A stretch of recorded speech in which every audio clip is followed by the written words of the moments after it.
Scientists have been able to successfully grow an infant sheep in an artificial womb. The womb is basically a fluid-filled plastic bag.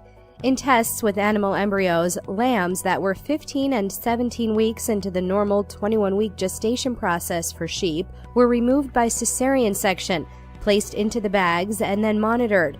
They were kept there for 4 weeks, after which some were born, removed from the bags, and successfully weaned on bottles. The oldest is now a year old and doing well, the team says. More than a month after U.S. and South Korean officials publicly declared North Korea was ready to set off a nuclear bomb, and almost 2 weeks since analysts said North Korea's only nuclear test site, Punggye-ri, was primed and ready, no detonation has happened. With every nuclear or missile test, North Korea gets closer to its stated goal of developing a nuclear weapon that can be mounted on a missile capable of reaching the United States. Jean Lee, a global fellow at the Wilson Center for North Korean Studies, says that the test is imminent. A U.S. official says that the military had observed significant activity at North Korea's Punggye-ri nuclear testing site with a new digging effort at the tunnel entrance. The official said that this activity suggests a nuclear test is not imminent. Tests often come in somewhat predictable cycles, says Lee, timed to capitalize on geopolitics or to fall near holidays to take advantage of nationalist fervor. Most recently, North Korea conducted a failed missile launch on April 16th, the day after the Day of the Sun, the country's most important holiday. The first missile test after U.S. President Donald Trump's inauguration came when he was meeting with Japanese Prime Minister Shinzo Abe in February. A U.S. Navy guided missile submarine has arrived in South Korea for what some U.S. defense officials have described as a show of force amid tensions with North Korea. The USS Michigan arrived at the South Korean port city of Busan on April 25th. The same day, North Korea held major live fire drills to commemorate the 85th anniversary of the founding of the Korean People's Army. In a statement on April 25th, U.S. Naval Forces Korea called the sub's visit to the region routine and an opportunity to highlight the alliance between the U.S. and South Korean navies. However, quietly, officials have told reporters that the timing is not a coincidence and meant to send a strong message to Pyongyang. The USS Michigan is one of 4 Ohio-class guided missile submarines, originally designed to launch nuclear missiles that was converted to be able to fire Tomahawk cruise missiles. For Newsbeat Social from Washington, D.C., I'm Caitlin Mangum. China has launched a new aircraft carrier, the nation's second and the first built domestically. The unnamed carrier went into the water for the first time on April 25th in the northeastern port city of Dalian. However, the carrier is not expected to be fully operational until 2020. China's first aircraft carrier, the Liaoning, launched in 2012. It was purchased from Ukraine in 1998 and dates back to the Soviet Union. The new carrier will be powered by conventional fuels, giving it less range than the 10 nuclear-powered carriers of the United States. China has reportedly been working on the carrier since 2013, and it is suspected that it has another one in the works, but there has been no confirmation from Beijing. The launch comes at a time when China has been expanding its presence in the South China Sea, which China claims almost all of. For Newsbeat Social, I'm Matt Paul. In the latest sign of worsening tensions on the peninsula, South Korea announced Wednesday that it had installed key parts of a contentious U.S. missile defense system. The South unveiled the Terminal High Altitude Area Defense System, or THAAD. The action comes as U.S. warships have converged on the Korean peninsula. The combative North Korea has signaled further nuclear and missile tests, and just days ago showed off its military power with live fire drills. As some worried that the deployment would make the region more unstable, not less, the South's announcement sparked protests in South Korea. To further complicate matters, China expressed its serious concern to Washington and Seoul over the THAAD deployment. The head of United States Africa Command has said drought may be driving a recent surge in Somali piracy. Somalia is in the midst of a severe drought and at risk of famine, according to the United Nations, which has said 6.2 million people are in need of assistance. A hijacking off the Somali coast in March was the first since 2012, and there have been several more since. The 5-year gap was attributed to international efforts to increase ship security and naval patrols in the region. General Thomas Waldhauser said the fact that some of the seized ships were carrying food and oil pointed to the hijackings being motivated by drought and famine. Waldhauser made the comments April 23rd during U.S. Defense Secretary Jim Mattis's visit to a military base in Djibouti. Waldhauser said, quote, "We're not ready to say there is a trend there yet, but we'll continue to watch." For Newsbeat Social, I'm Matt Paul. The world's former heaviest woman has allegedly not lost as much weight as previously suggested. Ayman Abed Al-Attie's sister, Shaima Selim, told the BBC April 25th doctors at Mumbai's Saifi Hospital are lying about how much weight she has lost. Abed Al-Attie used to weigh around 500 kilograms. She was flown from Egypt to Mumbai in January for treatment and underwent bariatric surgery in March. Doctors claimed last week she had lost 250 kilograms since, but Selim says they are exaggerating. Selim also alleges the doctors plan on releasing her sister soon, which she says worries her because her sister still has trouble speaking and eating. Dr. Mufaza Lakdawala denied the allegations, tweeting, quote, "Shaima Selim, you killed humanity with one swell blow. May only God help you when you realize what you have done. I will continue to treat and pray for Ayman." For Newsbeat Social, I'm Mila Uni. The Trump administration is filling the week with warnings over North Korea and attempting to send a message to the government of Kim Jong-un and the world. Dozens of senators boarded tour-type buses and SUVs for a short trip to the White House grounds for an hour-long classified briefing from top national security officials on the North Korean threat. Trump made a 15-minute appearance at the meeting. According to Reuters, Pyongyang has conducted a huge live fire drill that involved up to 400 artillery pieces in the last few days. A Chinese court has sentenced an American businesswoman to 3.5 years in prison for spying. Sandy Fawn Gillis was also ordered to be deported. The 57-year-old from Houston, Texas, was arrested during a business trip in March 2015. She's been detained ever since. The allegations date to a trip Fawn Gillis purportedly took to China in 1996. But her husband has said she did not visit the country at all that year, and her family has long maintained her innocence. Observers believe the closed-door sentencing on April 25th could mean she'll soon return to the United States. A U.S. State Department official confirmed her sentencing to the Houston Chronicle and said, quote, "We are in favor of any result that allows her to return home to her family soon." Fawn Gillis is currently being held at a police detention center in China. It's not yet known when she'll be deported. For Newsbeat Social, I'm Matt Paul. On Tuesday, automakers urged the state of California to ease its proposed regulations for self-driving. They said the state didn't respond to their earlier objections by making enough revisions to its planned set of rules for autonomous cars. During a public hearing in Sacramento, automakers called on California to drop some additional proposed regulations. They also want much of the oversight left to the U.S. National Highway Traffic Safety Administration. However, safety and consumer advocates asked the state to adopt strict oversight. A San Francisco official said cities should have more local control. Many automakers have said they plan to start deploying self-driving vehicles by 2020.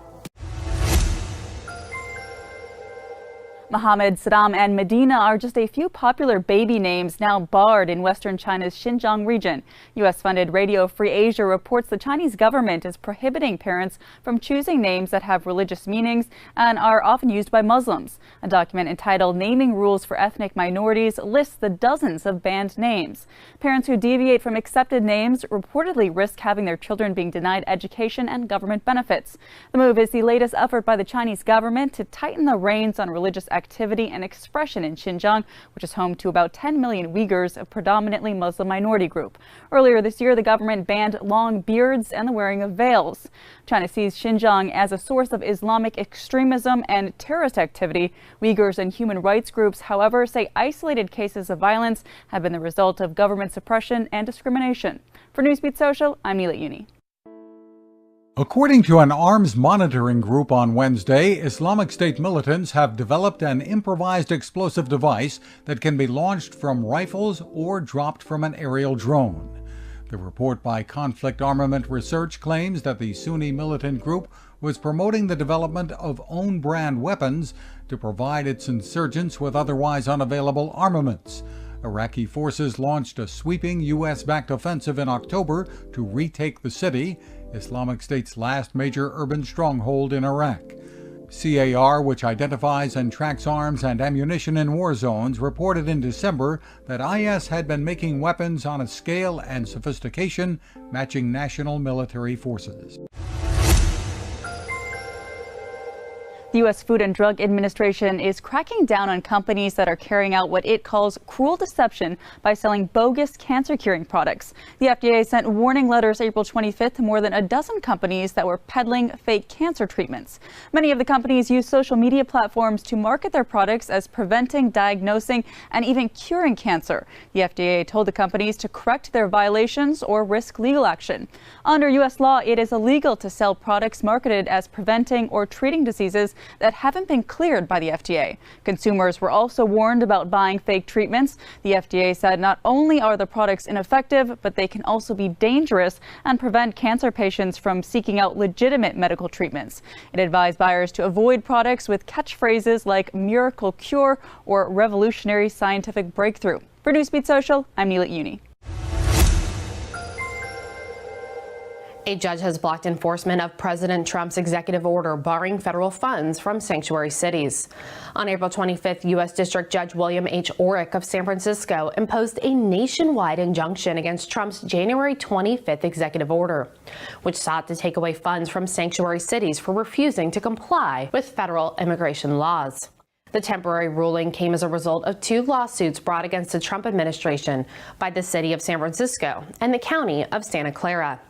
Orrick said that sanctuary jurisdictions successfully showed they are currently suffering irreparable harm because the order violates rights granted to states by the Constitution, as well as created an environment of budget uncertainty. The injunction will remain in place while the lawsuit moves through the court, although White House Chief of Staff Reince Priebus said the administration will appeal the ruling. For Newsbeat Social from Washington, D.C., I'm Caitlin Mangum. Canadian Foreign Minister Chrystia Freeland said on Wednesday Canada and the United States have made progress in recent days on a dispute over Canadian lumber exports. She cautioned, however, that we are not there yet. Speaking to reporters on a conference call, Freeland also said, given that Canada is a major supplier of softwood, the United States should treat Canada with respect. U.S. Commerce Secretary Wilbur Ross on Monday announced tariffs on Canadian lumber exports. U.S. producers complain they are unfairly subsidized. The fifth formal bilateral dispute over Canadian lumber in less than 40 years was triggered by the move. An incredible mission to Saturn is drawing to a close. NASA's Cassini spacecraft started its first dive between Saturn and its rings on Wednesday, April 26th. Scientists altered Cassini's course, aiming it at a 1,500-mile wide gap between the disk and the planet after the probe made its last pass of Titan 5 days ago. But now Cassini is flying blind. Contact with Earth was temporarily lost because the probe's antenna is acting as a shield to protect Cassini from flying debris. Cassini is expected to reestablish contact with NASA in the early morning hours of Thursday and hopefully send images of its journey. NASA calls this final chapter in Cassini's mission log the grand finale. The spacecraft is set to pass between Saturn and its rings several more times before taking a death plunge into Saturn's atmosphere on September 15th. Cassini will have been in space just 1 month short of 20 years. For Newsbeat Social, I'm Kimberly Caldwell. On Tuesday, South Korea's military said that North Korea held major live fire drills in an area around its eastern coastal town of Wonsan. They occurred as the country marked the anniversary of the founding of its military. The exercise took place as a U.S.-guided missile submarine arrived in South Korea. Envoys from the United States, Japan, and South Korea met in Tokyo to discuss the growing threat posed by North Korea's nuclear weapons and missiles program. Experts thought a nuclear test or ballistic missile launch might happen. The morning came and went, however, without either. Scientists say they found something new in our own bodies. They've identified 4 new types of white blood cells. A team of scientists from the United States made the discovery using a technique called single-cell genomics. This method let them study patterns of gene expression in human blood cells. According to findings published in the journal Science, the technique revealed 2 new types of dendritic cells and 2 types of monocyte cells. Dendritic cells raise the alarm when an infection enters the body. They display pieces of invading microorganisms on their surface This acts like a message to other white blood cells, telling them that the body is under attack. That's where monocyte cells come in. Think of them like the body's cavalry unit. They travel through blood tissue and turn into another kind of cell that surrounds and kills invaders. At least now we can properly thank these new cells for their hard work. For Newsbeat Social, I'm Kimberly Caldwell. Hundreds of South Koreans protested in the streets because the United States has begun installing its THAAD missile defense system. More than 10 were injured after protesters clashed with police April 26 at a protest about 250 kilometers south of Seoul. Some were seen throwing water bottles at military vehicles. One protester told Reuters, quote, "We will fight until equipment is withdrawn from the site." The Terminal High Altitude Defense System, called THAAD, is a U.S. missile defense system that can shoot down short and medium-range ballistic missiles from a range of 200 kilometers. That wasn't scheduled to be installed until after South Korea's presidential election on May 9th. South Korea and the U.S. had begun installing it early, though, because of rapidly increasing tension with North Korea. China has criticized THAAD, saying it's a threat to Chinese security. The U.S. says THAAD will be operational within days. For Newsbeat Social, I'm Mila Uni. According to a U.S. official, an Iranian Islamic Revolutionary Guard Corps ship acted unprofessional but also provocative while approaching the U.S. Mayhem. The ship was an American destroyer that was in the Persian Gulf on Monday. Officials said the Iranian vessel manned its weapons and came within approximately 1,000 yards of the U.S. destroyer. Back in January, the USS Mayhem fired warning shots at Iranian vessels after they came within 900 yards or so of the U.S. destroyer.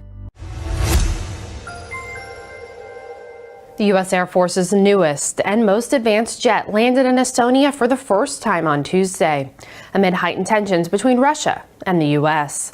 On April 25th, two F-35As landed at Amari Air Base, a move meant to reinforce the U.S.'s commitment to the defense of NATO allies that border Russia.